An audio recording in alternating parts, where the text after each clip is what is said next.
What determines a country's wealth? Today, the gross domestic product is the measure used for the size of a country's economy.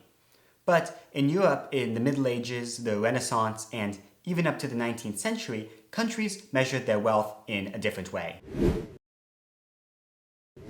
Welcome back to Economic History Files. I'm Alexander Paris Callahan. Today, we're talking about mercantilism.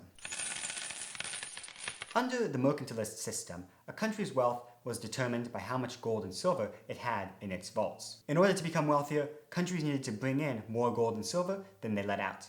They needed to maximize exports and minimize imports. This creates what's called a balance of trade surplus. Governments did this in a few ways. High tariffs were a key part of the mercantilist policy.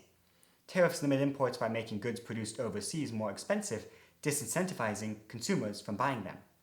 But tariffs had a role beyond limiting imports. In the 19th century, the US government raised most of its tax revenue using tariffs.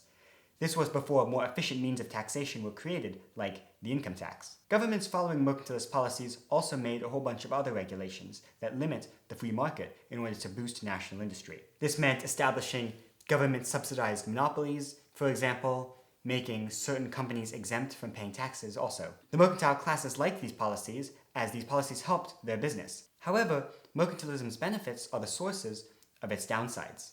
By using tariffs to make imports more expensive, mercantilism benefits domestic industry, but hurts consumers who want goods produced in other countries. Additionally, boosting national production doesn't actually make countries wealthier.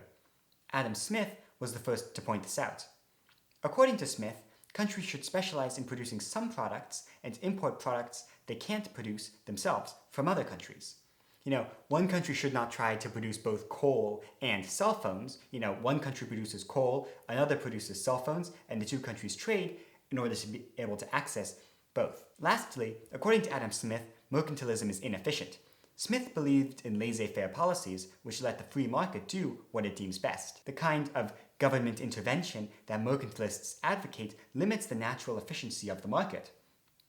Because of this, Smith was opposed to tariffs as well as to government monopolies. And that's where European countries from the Renaissance to the 19th century believed wealth came from.